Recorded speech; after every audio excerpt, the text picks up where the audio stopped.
رحیم۔ حضور پاک صلی اللہ علیہ وسلم نے 6 گناہگار عورتوں کا ذکر کرتے ہوئے ارشاد فرمایا۔ آپ صلی اللہ علیہ وسلم کا ارشاد پاک کا مفہوم ہے کہ آپ صلی اللہ علیہ وسلم فرماتے کہ معراج کی رات جب میں آسمان پر گیا، جب میرے معراج کی رات پہ میں نے جنت اور جہنم کے جب میں نے نظارے کیے تو وہاں پر جہنم کے اندر میں نے 6 طرح کی عورتوں کو دیکھا،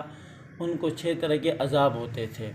ان میں سے ایک قسم کی عورت کا تذکرہ کرتے ہوئے حضور صلی اللہ علیہ وسلم ارشاد فرماتے ہیں کہ میں نے ایک عورت کو دیکھا کہ وہ اپنے بالوں کے ذریعے سے جہنم کے اندر لٹکی ہوئی ہے، یعنی بالوں کے ذریعے سے جہنم کے اندر لٹکی ہوئی ہے اور اس کا دماغ ہنڈیا کی طرح پک رہا ہے۔ یعنی کہ ایک تو جہنم کے اندر ہونا بذات خود کتنا بڑا عذاب ہے، جہنم کے اندر جانا، پھر بالوں کے بل ہونا،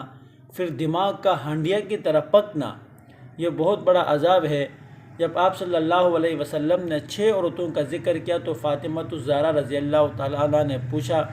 یا رسول اللہ صلی اللہ علیہ وسلم ان عورتوں کو یہ سزا کیوں ہو رہی تھی؟ تو آپ صلی اللہ علیہ وسلم نے ارشاد فرمایا، جو پہلی عورت جس کے بالوں کے بل لٹکی ہوئی تھی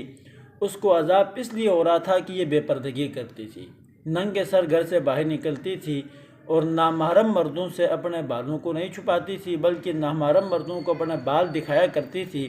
اس کی وجہ سے اس کو اتنی بڑی سزا ہوئی۔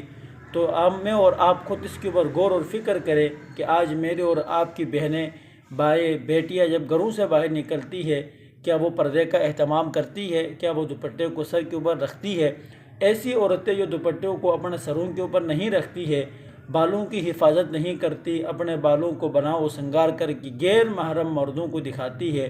تو ایسے عورتوں کے لیے آپ صلی اللہ علیہ وسلم کا یہ فرمان ہے کہ ایسی عورت جہنم کے اندر جائے گی اور وہ بالوں کے بل لٹکی ہوئی ہوگی اور اس کا دماغ ہنڈیا کی طرح کھولتا ہو، یعنی ہنڈے کی طرح پکے گا۔ تو دعا فرمائیے اللہ رب العزت مجھے اور آپ کو، میری اور آپ کی مائیں، بہنیں، بیٹیاں جو ان کو پردہ کرنے کی توفیق عطا فرمائے اور بڑے بالوں کی حفاظت کرنے کی توفیق عطا فرمائے۔